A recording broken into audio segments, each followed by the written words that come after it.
everyone, welcome back to Lauren's Take. Okay, so again, I don't know why these videos keep getting pushed back, but thankfully I still put out 2 videos in March, so we're good there. Put out 2 videos in March. The goal this month is to put out 3. I will warn you ahead of time, though, that right now I'm on spring break, so if I film any videos, I'm filming them either today or tomorrow. Or Sunday, because those are the only days I really have free. Saturday is kind of booked. But for the next 3 weeks or so, my schedule is going to be insane. I have interviews, I have a conference, I have some other things going on with my sorority. I have ski week for my sorority. I have April is not the month, okay? It's going to be a lot. It's going to be a lot. So videos that I will be putting out, they will be I'm probably going to be filming the next couple of days, and I have some ideas in my mind. I think I'm going to make a my favorite novels by Black female authors, because it is Black Women's History Month, which people may not know, and I would love to be able to do that. And then also I will probably be putting out that video that I was kind of talking about, the reality TV video, as well as I'm trying to decide if I want to do a Shadowhunters or a Percy Jackson video. I'm trying to decide what it will be. I have this idea of ranking my parabatai, my favorite parabatai character. I mean, there's only a few pairings, and kind of ranking them in terms of what we get from them. They're all amazing, so it's kind of hard to, but I know my number one, so I really want to do that. Maybe I'll just make a video of why they're the best parabatai pairing. But anyway, we're going to get started, and yeah, but before we get started, make sure to subscribe to the channel if you're not subscribed already, and we'll get into it. LOL, I love how I didn't mention what video this is. This is my March wrap-up video. I told y'all I would read more books in March. Did I read as many books as I had planned? No, because school, again, yeah. But most of these books are books that I read for class, or for things that I had to do in school. I only really read one book for pleasure. But I really enjoyed all of these books, so I'm excited to talk about them. So let's get into it. All right, actually I lied. I read 2 books for pleasure, but anyway, we're going to get into it. So the very first book that I finished in March was The Sun Does Shine by Anthony Ray Hinton.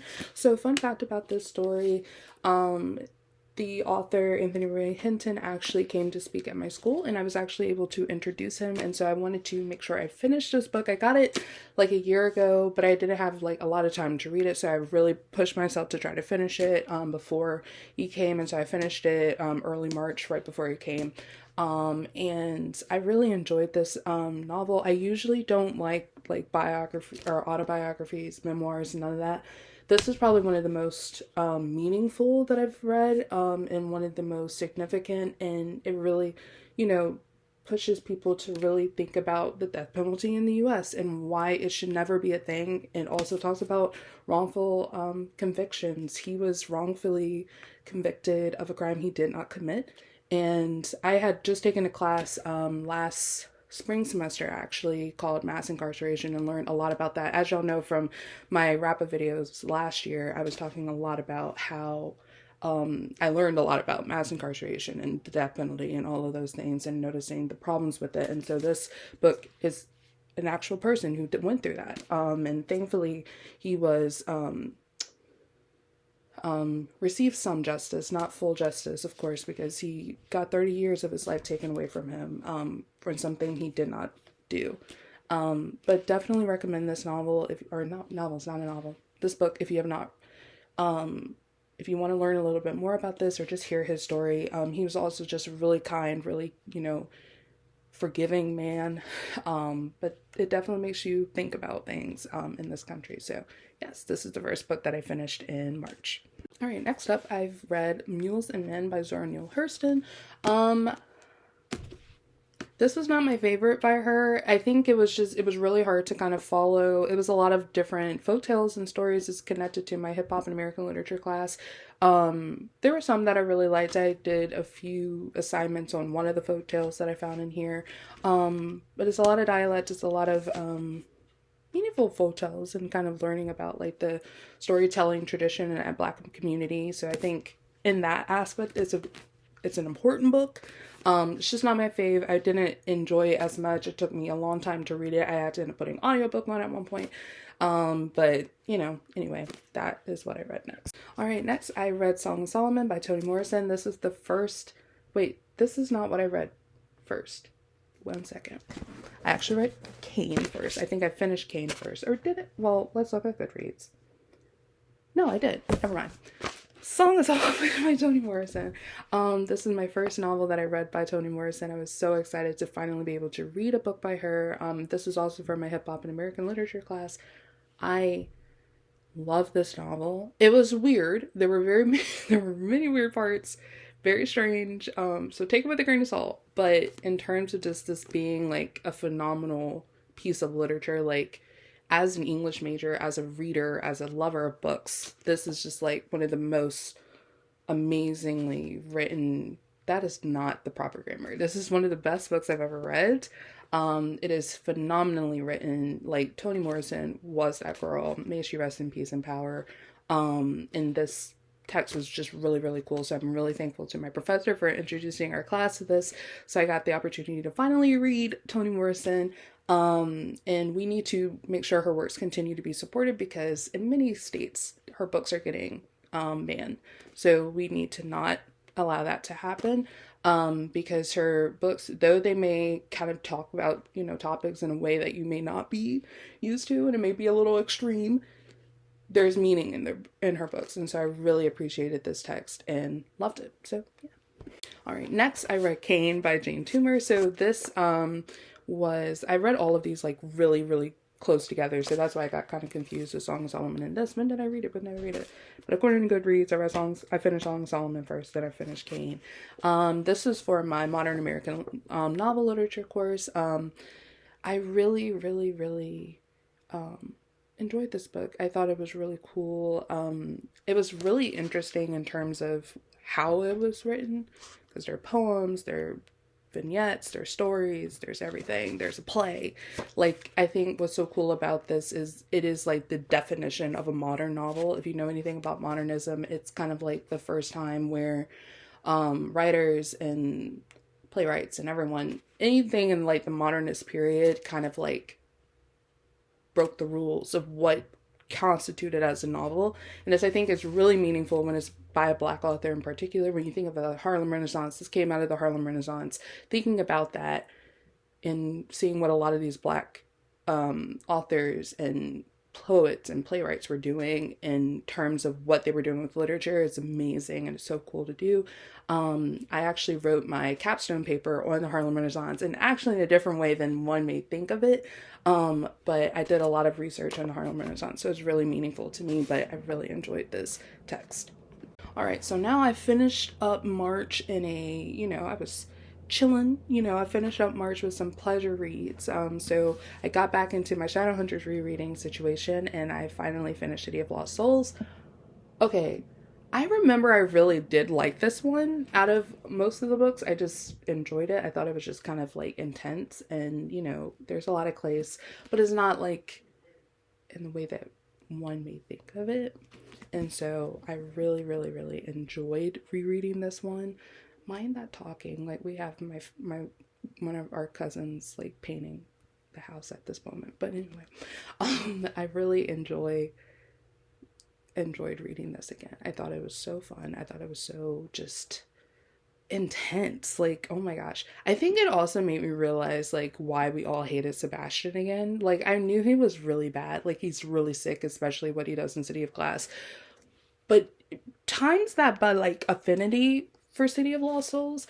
And then I also was like kind of critiquing it, and I was like, I think what he ends up doing to Clary, I have to ding Cassandra Clare on it. I think she went too far. Just mainly because I think that is just a really sick thing that one could do, especially to their sister. And it took kind of points off. Like, the book is amazing, but that scene is just really hard to read, and it's really just disturbing. Like, you can't even just separate it. Like, that's my main, like, complaint, about this book. Like, everything else is great, but that was not necessary. I think that went too far. And then the fact that Clary kind of had to live with it for a long time. I'm reading City of Heavenly Fire now, and the fact that she had to live with that by herself for a long time, didn't tell anyone. I don't know. It's multiple arguments with it, but I didn't remember that from when I originally read it. So again, why importance of rereading, but I don't know. I didn't really like it. Because I think it added such a real element to the story that I don't know if we needed it, just simply because I think of how devastating it is for Clary to have to go through that. So yeah. You know what I mean? If you know what I mean, I'm not going to go into details because it could be very triggering to someone who's watching this. But just warning you, SA, and potential R. I'm just going to say that. Yeah. All right, a little away from the heavy for my final book that I finished in March, and it was Clockwork Princess by Cassie Clare. This, of course, is the last book in the Infernal Devices series of the Shadowhunters Chronicles. And the funny thing is, when I went into this rereading thing, I really thought that Mortal Instruments would be like my fave, but I remember a lot of people saying that like Infernal Devices really is the best out of all of the series, and I was really attached to Last Hours, and it was because, you know, of course we have that connection to Infernal Devices, but I really love their kids. But then I remember their parents, and I just was so just enthralled. I loved rereading this. This was everything. But I will say, what messed me up the most was not when Jem died, but because I knew he was going to be fine, and he was fine with within 20 pages, which was fine. It probably wasn't that short of a span, but what got me is the epilogue, and I forgot that the epilogue of this happens actually after City of Heavenly Fire, once they've won and succeeded. I knew Jem, we knew that Jem was Brother Zachariah. I knew all that. I knew that was revealed, but I didn't remember that the epilogue was Tessa and Jem meeting again after City of Heavenly Fire. I swore they met in City of Heavenly Fire, and now that I'm reading City of Heavenly Fire now, I thought Jem being turned back into Jem from being a silent brother happened at the end of the book, and it happens really early in the book. I knew major points, but they were all over the place. So anyway, it was so great reading the epilogue. But what was so hard about reading the epilogue was the fact that we had to go through Will dying, and that when I tell you I was crying so much, I was so upset and just brokenhearted. And I think it hurt more because not only I've reread his and Tessa's love story, but also his connection to Jem and how they're just the best. I gave a spoiler for who I think is the best, but anyway, pair beside. But anyway, I think it also hurts knowing his kids now. We are so invested in James and Lucy, and then thinking about Cordelia and James and Jesse and Lucy and all of the kids, Matthew, Anna, Thomas, Christopher. He's not there, of course, because he unfortunately died, but thinking about all of those characters, Alistair, all of them, it was just really emotional reading that. And I'm getting emotional now because it's thinking about Will's impact on all of these characters. And then I think as I've been reading it in the correct order, it's even more meaningful when you have those moments. And there's a point in City of Heavenly Fire that I just hit that I'm going to talk about when I kind of review. I'm going to review each series again.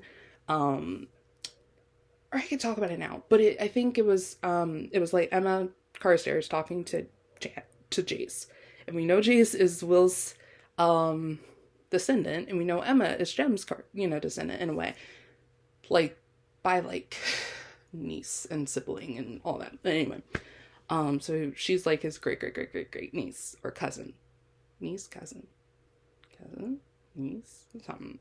It was more like cousin. Anyway.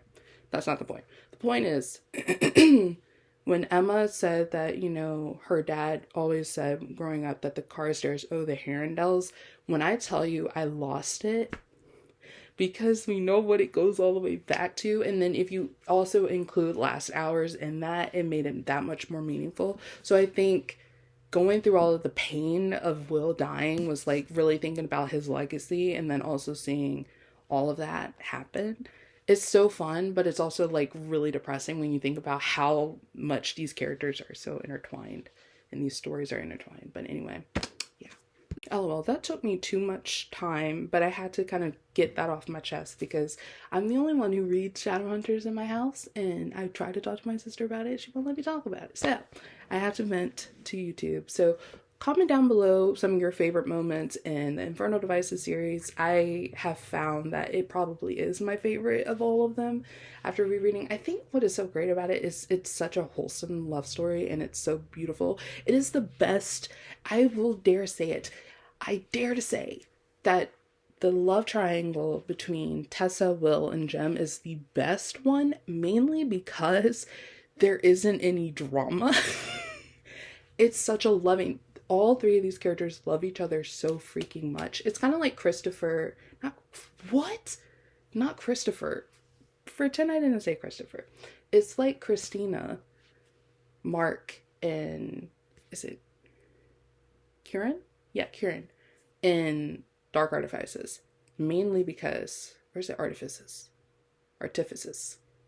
I'd never say it like that. I don't know. I say Dark Artifices. But anyway, it's kind of like them, except they end up making a throuple out of it, and it's kind of weird, but that's why I don't really connect that, because then that's just, you know. But Will, Tessa, and Jem, that love triangle is like so meaningful because they all actually love each other that much and would not want to hurt the other.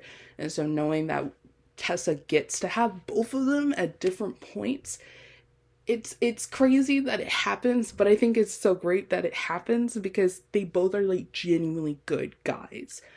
And we love Will and we love Jem. You can't even say that you're team Jem or team Will, because like I was like, oh, I'm always team Jem, but you gotta love Will too, so you can't separate, you know. So anyway, that's the end of this video. Please make sure to oh wait, I did that wrong. Okay, make sure to give this video a big thumbs up. Don't give it a thumbs down, that's just rude. Also subscribe to the channel if you're not subscribed already. Real quick, cool things have happened. I may be getting a job soon, y'all. I'm, you know, doing the thing. It's really cool. I'm excited to see what ends up happening. As an English teacher, it's going to be really cool, and I get to introduce my students to all these lovely books that I love, and hopefully get them to be Shadowhunters fans, and then I could talk to them about it. But anyway, I also just pre-ordered the Percy Jackson book that comes out September 24th. Percy Jackson and the Wrath of the Triple-Headed Goddess. Triple-Headed Goddess, something like that. Yeah. So I'm really excited about that. I pre-ordered Children of Anguish and Anarchy a little while ago, which is the third book in the Orisha Chronicles, which is, of course, the Children of Blood and Bone trilogy. I'm going to probably reread that probably in May, because the third book comes out in June, or I may read it in June. I have less than 2 months till I graduate, so that's exciting. I'm almost done. Thank the Lord. The end of March was tough for your girl, y'all, but I'm so glad that I've been able to have this break to chill. But again, stay tuned to some new videos throughout April. I'm going to be filming them early, so mind that. So fun stuff there. I'm really excited to kind of move forward and do the thing. But yeah. Again, comment down below your favorite moments in the Infernal Devices and Mortal Instruments. I'm really close to I'm about halfway in City of Heavenly Fire, and I've loved it. I'm probably going to binge read some more today. I was up late last night reading it and crying, and it was great. I love those moments. It takes me back to like middle school when I would be reading late. But anyway, yeah, stay tuned, and I'll see y'all in the next one. Okay, bye.